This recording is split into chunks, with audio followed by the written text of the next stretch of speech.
Hello, how are you? Hope you are fine. Today we are starting the new topic, that is federalism. In a previous chapter, we already learned the power sharing, how the power sharing work, and the vertical division of the power sharing, which is a major and important part of the modern democracy. Okay तो इस chapter में हम power sharing के बारे में पढ़ेंगे। Power sharing को commonly federalism के नाम से डिस्क्राइब किया जाता है। फेडरलिज्म की जनरल टर्म के बारे में हम पढ़ेंगे और हम जानेंगे कि फेडरलिज्म इंडिया में किस तरीके से वर्क करता है, उसकी थ्योरेटिकली और प्रैक्टिकली वो फेडरलिज्म इंडिया में किस तरीके से स्थापित है, किस तरीके से वो वर्क करता है, इस चैप्टर में हम अच्छे से पढ़ेंगे। इसके अलावा हम फेडरलिज्म के जो पॉलिसीज़ हैं, उसके डेमोक्रेटिकल प्रोविजंस है, उसको एनालाइज करेंगे, उसको जानेंगे उसकी पॉलिसीज़ किस तरीके से बनी हुई हैं। इसके अलावा किस तरीके से पॉलिटिकली मजबूत स्ट्रेंथन करता है, मजबूती प्रदान करता है इंडियन फेडरलिज्म सिस्टम को, वो किस तरीके से पॉलिटिकली मजबूत है, इस बारे में हम पढ़ेंगे। और लास्ट में हम एक new third tier of a local government के बारे में विस्तार से पढ़ेंगे। तो आइए चलते हैं हम अपने चैप्टर की तरफ। What is federalism? ओके तो फेडरलिज्म क्या है हम जान लेते हैं।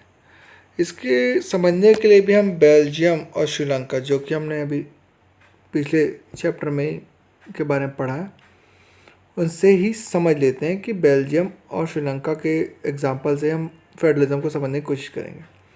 तो पहले देख लेते बेल्जियम। उसके कॉन्स्टिट्यूशन ने क्या किया था, उन्होंने पावर्स को सेंट्रल गवर्नमेंट के पास जो पावर थी उसको उन्होंने रीजनल गवर्नमेंट के पास बांट दिया था। ठीक है, रीजनल गवर्नमेंट जो थी वो पहले से बेल्जियम में एग्जिस्ट करती थी और उनके पास अपना रोल और पावर था, बट ये जो पावर था, एक्स्ट्रा पावर जो था, इसको सेंट्रल गवर्नमेंट ने दिया ताकि सेंट्रल गवर्नमेंट का कोई हस्तक्षेप, कोई इंटरफेयर इसमें ना रहे। ठीक है, 1993 में जो रीजनल गवर्नमेंट थी उनको कॉन्स्टिट्यूशनली पावर दिया गया ताकि सेंट्रल गवर्नमेंट जो है वो किसी भी तरीके से इंटरफेयर ना कर सके रीजनल गवर्नमेंट को। ठीक है, अगर सेंट्रल गवर्नमेंट अपना पावर देती है रीजनल को तो बाद में वो इंटरफेयर भी कर सकती है। ठीक है, तो इस तरीके से बेल्जियम में काम हुआ। इसके अलावा बेल्जियम जो था वो unitary to the federal form of government था। यूनिटरी मतलब केंद्र, सेंट्रल के पास ज़्यादा पावर थी। अब हम श्रीलंका के बारे में पढ़ लेते हैं। श्रीलंका जो थी वो continues to be all the practice purpose a unitary system which a nationalist government has all the power. तो उनके पास यूनिटरी सिस्टम था, वो भी चाहते हैं कि सारा पावर क्या हो, नेशनल गवर्नमेंट मतलब सेंट्रल गवर्नमेंट के पास हो। ठीक है, और तमिल लीडर्स चाहते थे कि श्रीलंका एक फेडरल सिस्टम बने। फेडरल सिस्टम मतलब क्या होता है, ठीक, federalism is a system of a government in which a power is divided between central authority and a various constituent unit of the country. मतलब फेडरलिज्म एक ऐसा सिस्टम है जिसमें पावर का डिस्ट्रीब्यूशन होता है अलग अलग कॉन्स्टिट्यूशनल जो यूनिट है उनमें पड़ता है। ठीक है, ओके, जैसे कि फेडरलिज्म में ऑलरेडी 2 लेवल ऑफ गवर्नमेंट्स होते हैं। ठीक है, उनके बीच में पावर डिस्ट्रीब्यूशन होगा। इसके अलावा जो इंटायर कंट्री है उसके में भी बहुत से जो सब्जेक्ट्स हैं, जो कुछ सब्जेक्ट्स हैं, ठीक है, उसमें डिस्ट्रीब्यूशन होता है। कॉमन जो नेशनल इंटरेस्ट का सब्जेक्ट है उसको लेकर के और इंटायर यूनिट के जो गवर्नमेंट है उसके बीच में पावर डिस्ट्रीब्यूट होता है। इसके अलावा कुछ अदर जो गवर्नमेंट्स है जो कि स्टेट या प्रोविजनल को देखती है, जो ज़्यादातर डे टू डे जो एडमिनिस्ट्रेशन है स्टेट की उस पर रहती है, तो उनके पास भी पावर बढ़ता है। तो both the levels of the government enjoy the power independent on the other. तो इस तरीके से जो दोनों गवर्नमेंट है, स्टेट और सेंट्रल, वो अपने अपने पावर को एंजॉय करते हैं, क्योंकि वो इंडिपेंडेंट होते हैं, कोई भी एक दूसरे काम में हस्तक्षेप नहीं करेगा। इस चीज़ को लेके फेडरलिज्म वर्क करता है। ओके स्टूडेंट, अब हम यहाँ देख लेते हैं जो मार्किंग दिए 20 through the 25 of the world 9193 has a federal political system. कितने सारे फेडरल पॉलिटिकल सिस्टम है। Okay, 40% of the world population of the large country as a federalism. तो यहाँ पे हम लोग को एक मैप में दिख रहा है कौन कौन सी जो कंट्री वहाँ फेडरल फॉर्म ऑफ गवर्नमेंट है। यूनाइटेड स्टेट ऑफ अमेरिका में है, इंडिया में भी है, रशिया में भी है, और भी कंट्रीज़ है जहाँ पे फेडरलिज्म है। तो साइंस ऑफ फेडरलिज्म क्या होता है, ठीक है, हम ये जान लेते हैं कि साइंस ऑफ फेडरलिज्म क्या है। In the sense of federalism, ठीक है, इसमें जो गवर्नमेंट होता है, यूनिटरी गवर्नमेंट जो होती है, जो यूनिटरी सिस्टम के अंडर को जाती है, उसमें क्या होता है, गवर्नमेंट का सिर्फ एक ही लेवल होता है। ओके, और कुछ सब यूनिट और सब ऑर्डिनेट होते हैं सेंट्रल गवर्नमेंट के, जो वर्क करते हैं। तो सेंट्रल गवर्नमेंट अगर कोई ऑर्डर पास करती है प्रोविजनल और लोकल गवर्नमेंट के लिए, तो उन्हें वो मानना पड़ता है, ठीक है, उन्हें वो मानना पड़ता है। पर अगर फेडरल सिस्टम आओ तो सेंट्रल गवर्नमेंट कोई भी ऑर्डर स्टेट पर ज़बरदस्ती लागू नहीं कर सकती। स्टेट गवर्नमेंट के पास भी पावर होती है कि वो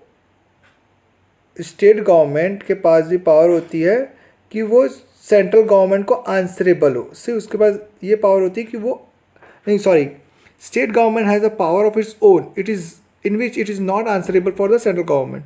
तो स्टेट गवर्नमेंट के पास अपनी खुद की पावर होती है, वो किसी भी तरीके से सेंट्रल गवर्नमेंट को आंसरेबल नहीं होगा, वो किसी भी तरीके से आंसर नहीं करेगा कि वो की ऐसा कर क्या रहा है, क्यों कर रहा है। ओके, ठीक है। इसके अलावा both this government had separate answerable for the people. ये दोनों गवर्नमेंट किसको आंसर करेंगे, सिर्फ पीपल को, जो वहाँ पे रहते हैं। सेंट्रल पूरे देश को और स्टेट्स अपने स्टेट में रहने वाले लोगों को। अब हम देख लेते हैं कि क्या क्या की फैक्टर्स है फेडरलिज्म के। पहला है 2 और मोर लेवल्स ऑफ गवर्नमेंट होते हैं, ठीक है। जैसे इंडिया में 3 लेवल्स ऑफ गवर्नमेंट है, ठीक है, सेंट्रल गवर्नमेंट, स्टेट गवर्नमेंट और एक लोकल जो म्यूनसिपैलिटी और लोकल पंचायती जिला पंचायत जो होता है। इस तरह से थ्री टायर्स हैं इंडिया में, ठीक है। ये जितने भी डिफरेंट टायर्स ऑफ गवर्नमेंट्स हैं वो सेम सिटीजन के लिए कानून बनाते हैं। फॉर एग्जांपल सेंट्रल गवर्नमेंट भी अगर कानून बनाएगा तो किसके लिए बनाएगा, इंडिया में रहने वाले लोगों के लिए। स्टेट गवर्नमेंट कानून बनाएगा तो किसके लिए, सीजी में रहने वाले लोगों के लिए जो ऑलरेडी इंडियंस है। तो ये जो कानून है वो सेम सिटीजन के लिए ही बनते हैं, ठीक है। In each of its have a जुडिक्शन in a specific matter of legislation, taxation and administration. तो ये जो अलग अलग टीयर्स है गवर्नमेंट के, ये अलग अलग जो टीयर्स है गवर्नमेंट के, वो उनके अलग अलग जुडिशन स्पेसिफिक मैटर बने हुए हैं ऑलरेडी कॉन्स्टिट्यूशन में कि कितना टैक्स लगा सकते हैं, कैसे एडमिनिस्ट्रेशन कर सकते हैं, कैसे लेजिस्लेशन कर सकते हैं, सारी चीज़ें बनी हुई हैं। ओके, इसके अलावा जो जुडिशन है हर लेवल्स टीयर्स ऑफ गवर्नमेंट में वो स्पेसिफाइड है कॉन्स्टिट्यूशन में, बाकायदा दिया गया है कि कौन सी गवर्नमेंट कितना कानून बना सकती है, कैसा कानून बना सकती है, सब चीज़ कॉन्स्टिट्यूशन में हमारे दिए गए हैं। इसके अलावा जो उनकी एग्जिस्टेंस है, अथॉरिटीज़ है ईच टीयर्स ऑफ गवर्नमेंट की, वो भी कॉन्स्टिट्यूशनली गारंटेड है, कॉन्स्टिट्यूशन में उनकी गारंटी दी गई है। ओके, जो फंडामेंटल प्रोविजंस है, 4th पॉइंट,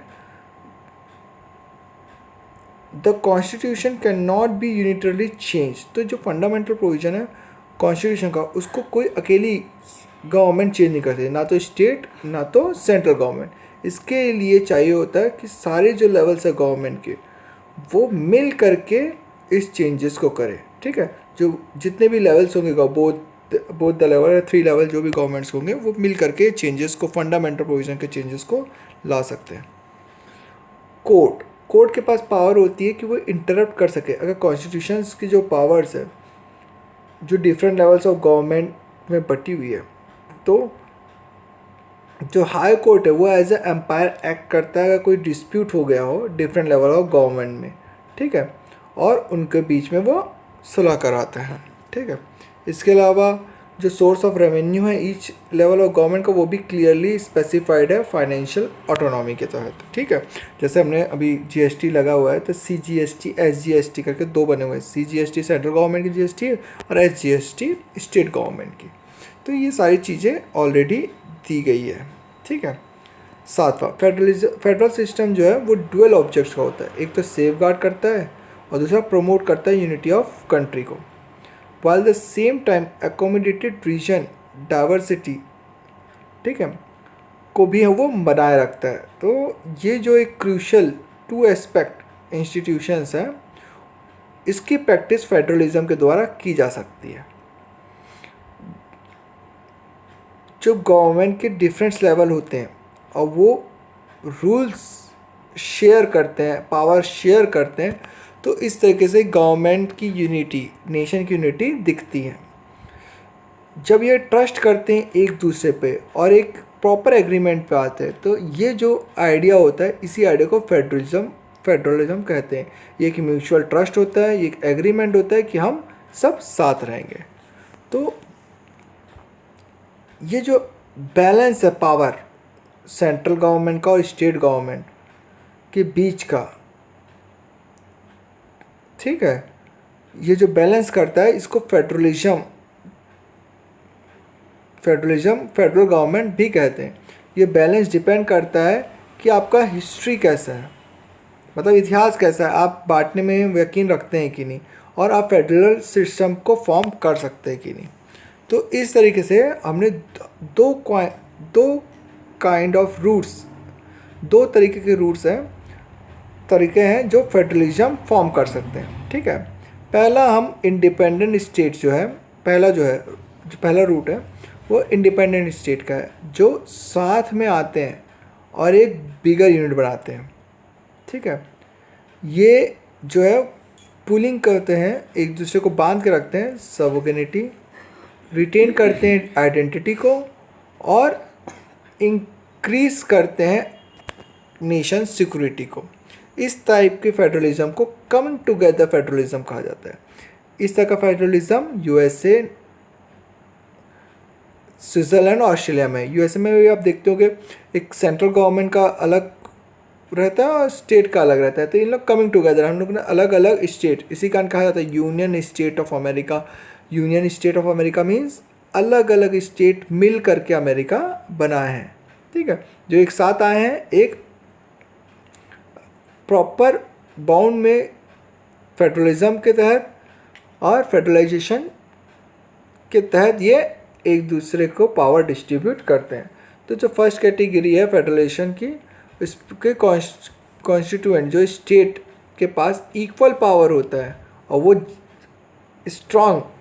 प्रॉपर स्ट्रांग होता है सेंट्रल गवर्नमेंट के, ठीक है, उसके भी अधिकार में क्षेत्र होता है कि वो सेंट्रल गवर्नमेंट की बात माने या ना माने, सेंट्रल गवर्नमेंट फोर्सफुली इसको कुछ नहीं लागू कर सकती। सेकेंड जो रूट है वो लार्ज कंट्री जो है वो अगर वो पावर को डिवाइड करती है, बांटती है, कुछ पावर स्टेट को देगी, कुछ पावर उससे रीजनल गवर्नमेंट को देगी, कुछ पावर नेशनल गवर्नमेंट के पास रहती है। तो इस तरह की जो डिस्ट्रीब्यूशन होता है फेडरलेशन जो है वो कहलाता है होल्डिंग टुगेदर फेडरलेशन। ये इंडिया, स्पेन, बेल्जियम इसके एग्जाम्पल हैं। ये सेकंड कैटेगरी है जिसमें सेंट्रल गवर्नमेंट जो है उसके पास ज़्यादा पावर होती है एज अकॉर्डिंग टू स्टेट, ठीक है, ओके। तो ये जो डिफरेंट कॉन्स्टिट्यूशन यूनिट है ये फेडरलिज्म के में अनइक्वल पावर को डिस्ट्रीब्यूट करता है, ठीक है, पर कुछ यूनिट को एक स्पेशल पावर देने का भी अधिकार रखता है।